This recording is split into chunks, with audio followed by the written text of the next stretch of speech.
In Surah Al-Furqan, this is Surah number 25, Allah speaks about the person who commits murder or commits zina. Zina is the act of fornication. Okay? Allah says about this person, إِلَّا مَنْ تَابَ, except for the one who repented, and we have to talk about what repentance really means, وَآمَنَ, and revived their faith, وَعَمِلَ عَمَلًا صَالِحًا, and then engaged continuously and rigorously in good deeds. So they did three things. They repented, revived their faith, and acted, they were good after that. Now hear this out. فَأُولَٰئِكَ يُبَدِّلُ اللَّهُ سَيِّئَاتِهِمْ حَسَنَاتٍ. Allah says, then for those people, their mountain of evil deeds, Allah will replace them with a mountain of good deeds. So He will take your pile of filth and convert it into a pile of gold. If you can do just three things. First thing, tawbah, repentance. Second thing, revive your iman, revive your faith. Actually, the Prophet tells us, sallallahu alaihi wasallam, لا يسرق السارق حين يسرق وهو مؤمن. A thief at the time that he's engaged in theft is not a believer. لا يزني الزاني حين يزني وهو مؤمن. A fornicator at the time that they're engaged in that act, they're not a believer. Yeah. They have to leave that faith to do that. Yeah. Right? So it's a profound statement of the Messenger, sallallahu alaihi wasallam. This is why when Allah talks about tawbah, He says, first you repent from it, but what do you have to get back now? Your faith. وَآمَنَ, revive your faith. This sister and many brothers and sisters like her, the first step really is stopping it. You have to stop all communication. You have to give this up in its entirety. If it is that you end up texting this person, emailing this person, talking to this person, when you're alone, then stop being alone if you're that weak. Be around company. Go to the masjid and sit there. Go sit with some other sisters. Go serve your parents. Because that'll take that opportunity of time that you had where you were falling into sin, it'll take that away. But sincerely repent. Sincerely get away from this sin. And if you're really, sometimes people are addicted. They hate themselves for their addictions, but they're still addicted.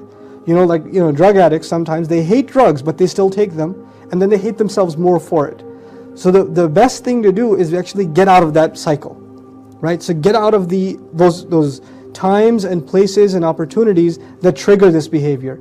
Get out of that cycle. Get away from it altogether. This is the first step you have to take.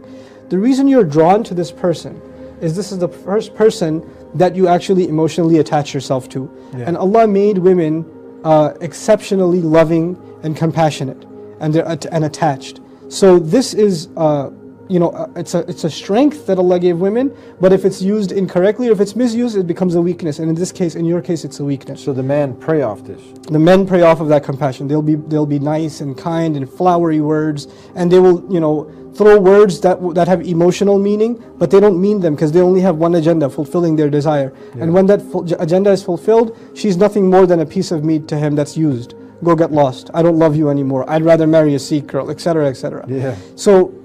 You already followed into this trap, and you already know that He's shown you His true colors. So what you have to do now is get away entirely. Just completely walk away from this.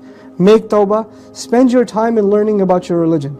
Spend your time in worshipping Allah.